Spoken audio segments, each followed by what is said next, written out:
दोस्तों Indian railway finance corporation limited यानी IRFC की बात करें, स्टॉक के अंदर आज पॉजिटिव माहौल बनना शुरू हो चुका है क्योंकि आज वॉल्यूम में बढ़ोतरी हुई है। वॉल्यूम के मामले में टॉप 5 में फिर से स्टॉक आया पिछले 2-3 ट्रेडिंग सेशन के बाद। इसका मतलब बड़े फंड हाउस की तरफ से यहाँ पे फिर से इस लेवल पे खरीदारी शुरू हो गई है क्योंकि काफ़ी समय से वेट एंड वॉच किया जा रहा था कि क्या स्टॉक नीचे जाएगा, लेकिन अब समझ में आ गया कि स्टॉक फिर से 30 के ऊपर ट्रेड करने लगा है। जल्दी ये स्टॉक में एक नई हाई बन सकती है और इसीलिए यहाँ पे एंट्री की जा रही है बड़े फंड हाउस की तरफ से।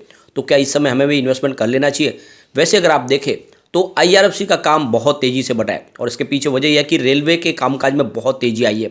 लगातार रोज नए किसी काम की अनाउंसमेंट हो रही है। आज भी एक बहुत बड़ी अपडेट निकल के आ रही है।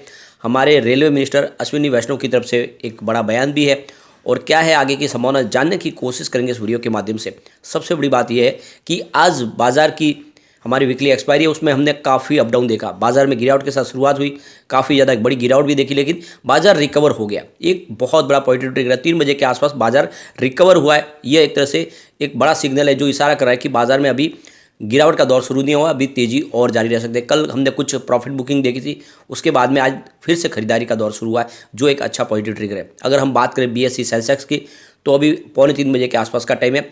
बीएसई सेंसेक्स 60,959 के स्तर पे जहाँ पे 0.81% की तेज़ी है। तो तेज़ी थोड़ी सी कम है लेकिन फिर भी तेज़ी है, यह बड़ी बात है क्योंकि एक तरह से देखें तो गिरावट से उभर चुका है। आज दिन में इंट्राडे में हमने 400-500 पॉइंट की बड़ी गिरावट देखी थी, उस हिसाब से देखें तो लिहाज से अच्छा है। Indian railway finance corporation limited की बात करें, स्टॉक की शुरुआत 32 पर हुई, यानी गिरावट के साथ शुरुआत हुई क्योंकि कल की जो क्लोजिंग थी वो 32.50 की थी और जो लो बना है वो 31.70 का है। तो इंट्राडे में स्टॉक नीचे भी गया। निचले लेवल से आप देखें तो काफ़ी प्रॉफिट बुकिंग, उसके बाद में फिर से खरीदारी भी शुरू हुई और इसी वजह से स्टॉक का जो हाई बना वो 33.20 का है। तो काफ़ी शानदार हमने तेज़ी भी देखी। फिलहाल स्टॉक 32.60 के आसपास है जहाँ पे 0.31% की तेज़ी है। तो दोनों तरफ का दबाव बना हुआ है, यहाँ पे प्रॉफिट बुकिंग भी हो रही है और खरीदारी भी हो रही है। पिछले 5 दिन में स्टॉक में हमने 8.31% की शानदार तेज़ी देखी है। तो आपने देखा ही होगा स्टॉक तेज़ी से दौड़ा, 37 का इसने हाई भी बनाया, लेकिन उसके बाद में जो प्रॉफिट बुकिंग शुरू हुई और बाजार में जो गिरावट का दौर शुरू हुआ तो ये स्टॉक 28 तक चला गया लो में। अब वहाँ से काफ़ी ज़्यादा फिर रिकवर कर गया। वैसे आपको पता होगा तो मैंने आपको 32 के ऊपर ही प्रॉफिट बुकिंग की सलाह दे दी थी। जब 34 के आसपास तो बिल्कुल कह दिया था कि इसमें आपको बेच ही देना माल, और जो शॉर्ट टर्म इन्वेस्टर है उन्होंने अपनी प्रॉफिट बुकिंग भी की। एंट्री लेवल 28 के आसपास बताया था, आप समझ सकते हो बिल्कुल वहीं से स्टॉक ने बाउंस बैक दिया है। तो जो बोला बिल्कुल उसके हिसाब से ही हुआ है। और अगर आप शॉर्ट टर्म इन्वेस्टर तो आपको ये ध्यान रखना चाहिए और वीडियो को अच्छे से पूरा देखें तभी आपको समझ में आएगा। काफ़ी लोग हैं जो स्किप करके वीडियो देखते हैं, उसमें उनको पूरी बात समझ में नहीं आती और फिर वो लॉस कर बैठते हैं। इसलिए ज़रूरी है कि पूरा वीडियो देखें तो आपको अच्छे से समझ में आवे। अब यहाँ पे वॉल्यूम में भी अच्छी खासी बढ़ोतरी है। पिछले एक महीने पहले इसका 14 करोड़ का वॉल्यूम था, 3 करोड़ की डिलीवरी उठाई गई थी। 1 वीक पहले 12 करोड़ का वॉल्यूम था, 3 करोड़ की ही डिलीवरी उठाई गई थी। और कल 11 करोड़ का वॉल्यूम था, 2 करोड़ की डिलीवरी उठाई गई थी। लेकिन आज 7 करोड़ का वॉल्यूम हुआ है। अभी बाजार शुरू है, वॉल्यूम और बढ़ सकता है क्योंकि वॉल्यूम के मामले में देखें तो अच्छा खासा आज है, टॉप 5 में है वॉल्यूम के मामले में। अब यहाँ पे पिछले 3 महीने की इसकी परफॉर्मेंस देखें तो दूसरी फाइनेंस कंपनियों के मुकाबले सबसे शानदार प्रदर्शन किया है आईआरएफसी ने। Indian railway finance corporation limited का जो 3 महीने का रिटर्न है वो 53.65%, जो बहुत ही ज़बरदस्त है। इसके बाद अगर आप देखें तो आईएफसी ने करीब 39.31% का पॉजिटिव रिटर्न दिया। इसके बाद सेटिंग क्रेडिट ने 36.11% का पॉजिटिव रिटर्न दिया। फिर पावर फाइनेंस लिमिटेड जिसने 29.88% का पॉजिटिव रिटर्न दिया। फिर उज्जवल स्मॉल फाइनेंस ने 28.46% का पॉजिटिव रिटर्न दिया। फिर टूरिज्म फाइनेंस लिमिटेड ने 23.41% का पॉजिटिव रिटर्न दिया। आरईसी ने 18.13% का पॉजिटिव रिटर्न दिया 3 महीनों के दौरान। और एमएएस फाइनेंस ने 9.40% का रिटर्न दिया पॉजिटिव। लेकिन गुजरात स्टेट फाइनेंस ने 9.38% की गिरावट दिखाई है और गोल्ड लाइन ने 25.81% की गिरावट दिखाई है। तो 2 कंपनियां हैं जो लॉस में थी पिछले 3 महीने के हिसाब से, लेकिन बाकी सब ने प्रदर्शन तो अच्छा किया है। लेकिन विनर यहाँ पे आईआरएफसी निकल के आया है जिसने बहुत ही ज़बरदस्त रिटर्न दिया। सिर्फ 3 महीने में ही 50% से अच्छा रिटर्न लोगों को दे दिया है। अब यहाँ पे सबसे बड़ी बात यह है कि स्टॉक में अच्छी खासी मूवमेंट बनी हुई है। अब यहाँ पे एक बड़ी अपडेट निकल के आ रही है। हमारे यूनियन रेलवे मिनिस्टर अश्विनी वैष्णव, union education minister Dharmendra Pradhan, इसके अलावा union parliamentary affairs minister Prahlad Joshi ने आज भुवनेश्वर रेलवे स्टेशन के रीडेवलपमेंट की आधारशिला रख दी है। यानी अब काम की शुरुआत होगी और एक तरह से देखें तो यहाँ से आज से शुरुआत हो गई और इसके लिए ये मौके पे सारे मंत्री हाजिर थे। और आप देख सकते हो कि लगातार जितने भी हिंदुस्तान के बड़े बड़े रेलवे स्टेशन उन सबका रीडेवलपमेंट होने वाला है। यानी बहुत सारा यहाँ पे आने वाले समय इन्वेस्टमेंट होने वाला है और इसका जो फायदा होगा वो किसको होगा? आईआरएफसी को होगा, क्योंकि रेलवे की जितनी कंपनियां उनको फाइनेंस हो आईआरएफसी ही प्रोवाइड करेगी। अब यहाँ पे आप देख सकते हो नए लॉन्च बनाए जाएंगे, इसके अलावा रिटायरिंग रूम बनाए जाएंगे, फूड कोर्ट्स बनाए जाएंगे और हर तरह के आप अराइवल और डिपार्चर्स के लिए सारे जो रास्ते होंगे वो सब नए बनाए जाएंगे, यानी पूरी तरह से एक मॉडर्न टेक्नोलॉजी के साथ में रेलवे स्टेशन को बनाया जाएगा। तो यहाँ पे आप देख सकते हो कि इस मौके पे हमारे यूनियन रेलवे मिनिस्टर अश्विनी वैष्णव की तरफ से जो बड़ा बयान दिया गया, उनका कहना है कि ओडिशा रेलवे स्टेशन को मॉडर्न फैसिलिटीज़ प्रोवाइड करने के लिए अब शुरुआत की गई है और ओडिशा को लगभग 10,000 करोड़ रुपीज़ का रेलवे बजट ऑलरेडी दे दिया गया है जब से नरेंद्र मोदी सरकार आई है पावर में। उसके बाद में लगातार इसका जितनी इसकी मदद हो सके की जा रही है और हर रेलवे स्टेशन को हम मॉडर्न तरीके से डेवलप करने जा रहे हैं। उसके लिए बजट में और व्यवस्था की जा रही है, बजट को बढ़ाया जा रहा है। इस बार भी बजट में रेलवे के लिए एक्स्ट्रा बजट बढ़ाया जाएगा।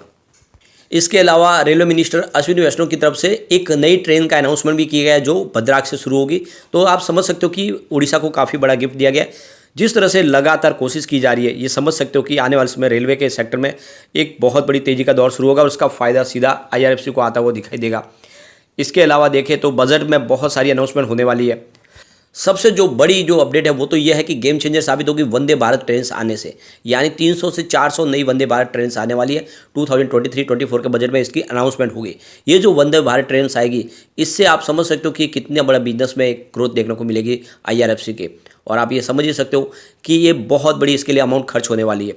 तो ऐसे में कारोबार तेज़ी से बढ़ने वाला है और आप समझ सकते हो कि सरकार ने भी अपनी तरफ से कमर कस ली है।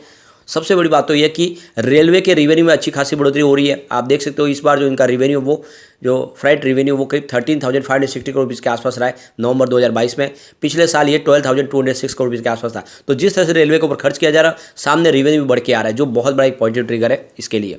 यहाँ पे आप देख सकते हो कि IRFC के लेटेस्ट जो टारगेट निकल के भी आ रहे हैं, उसमें आप समझ सकते हो कि मार्केट एक्सपर्ट अमरीश बलिंगा के हिसाब से आने वाले समय आपको 35 से 36 का टारगेट देखने को मिल सकता है कुछ ही दिनों में। तो इसमें इन्वेस्टमेंट की सलाह दी जा रही है, आप इस लेवल पे खरीदारी कर सकते हैं। इसके अलावा रवि सिंह वाइस प्रेसिडेंट है शेयर इंडिया के, उनकी तरफ से भी बाय की कॉल दी जा रही है और उनके हिसाब से भी जो इसका टारगेट आने वाले समय में 35 से 37 दे सकता है, यानी कुछ ही समय में आपको फिर से वो टारगेट देखने को मिल सकते हैं। वैसे 37 तक स्टॉक पहले भी जाके आ चुका है और इस समय अगर आप इन्वेस्टमेंट करते हो फिर से आपको 37 का टारगेट देखने को मिल सकता है बहुत ही कम समय में। और बाजार साथ देना चाहिए, अगर बाजार में गिरावट होगी तो फिर आपको नीचे जाते हुए भी दिखाई दे सकते हैं, लेकिन फिर भी 28 का मजबूत सपोर्ट है। जब तक उसके ऊपर स्टॉक ट्रेड करेगा आपको ऊपर जाता हुआ ही दिखाई देगा, इसलिए डरने की कोई बात नहीं है और जितना डिप में मिले इस स्टॉक में आपको खरीदारी करनी चाहिए। यहाँ पे बाजार को लेकर एमके ग्लोबल सिक्योरिटीज की तरफ से एक बड़ी अपडेट निकल के आ रही है। उन्होंने जो बाजार का अनुमान लगाया कि आने वाले दिसंबर 2023 यानी एक साल में निफ्टी 19,500 को टच कर जाएगा और हमारा सेंसेक्स 64,500 तक चला जाएगा। यानी आने वाले समय बाजार में चाहे कितना भी माहौल इस समय नेगेटिव बने, क्योंकि ग्लोबल रीजन है जो बाजार को साथ नहीं दे पा रहे, लेकिन उसके बावजूद भी बाजार तेजी से आगे बढ़ेगा। यानी आने वाले समय हमारे बाजार में और भी तेजी देखने को मिलेगी। तो इस समय निवेश किया जा सकता है। नजरिया लॉन्ग टर्म का लेकर आप निवेश करोगे तो डरने वाली कोई बात है नहीं। इन्वेस्टमेंट आपको इस समय करना चाहिए। नजरिया कम से कम 6 से 12 महीने लेकर निवेश किया जा सकता है। सेक्टर होगा बैंकिंग सेक्टर में काफ़ी ज़्यादा संभावना है और जिस तरह से आने वाले समय में पॉजिटिव संभावना बन रही है, कारोबारी गतिविधियां बढ़ रही है, बैंकिंग शेयरों को फायदा होगा। यानी कुल मिला के आप देख सकते हो बैंकिंग शेयर हो या फिर फाइनेंस सेक्टर, ये दौड़ने वाला है। तो ऐसे में आपको IRFC में इन्वेस्टमेंट करने के बारे में अभी सोच लेना चाहिए, क्योंकि स्टॉक काफ़ी फेयर वैल्यू पे आने वाले समय पर डेफिनेटली बहुत बड़ी तेजी बनने वाली है। आज अगर हम RVNL की बात करें तो यहाँ पर भी अच्छी खासी तेजी है। 68.80 पर स्टॉक आया, जहाँ पे 3.15% की तेजी देखने को मिली है। पिछले कुछ दिनों में काफ़ी ज़्यादा करेक्शन हो चुका था। 84 से स्टॉक नीचे आया था, 63 तक चला गया, लेकिन अब देख सकते हो कि फिर से तेजी का दौर शुरू हो गया। कल हमने 5% का अपर सर्किट लगता हुआ देखा था और आज भी 3% की शानदार तेजी है, क्योंकि लगातार इनको अच्छे ऑर्डर मिल रहे। पिछले दिन उनको मालदीव्स में ऑर्डर मिला, इससे पहले भी उन्होंने काफ़ी अच्छे देख सकते हो तजाकिस्तान में ऑर्डर मिला। इससे लगातार अच्छे ऑर्डर मिले और इस वजह से रेल विकास निगम लिमिटेड भी दौड़ रहा है स्टॉक, तो उसमें भी आप इन्वेस्टमेंट कर सकते हैं। लेकिन फ्रेंड, कोई भी इन्वेस्टमेंट करने से पहले अपने फाइनेंशियल एडवाइजर के बारे में ले ले या अपना खुद का रिसर्च करें, क्योंकि मैंने वीडियो आपके एजुकेशनल पर्पज़ के लिए ही बनाया। वीडियो पसंद आए तो लाइक से जरूर कीजिए और चैनल को सब्सक्राइब कर दीजिए। Thank you friend.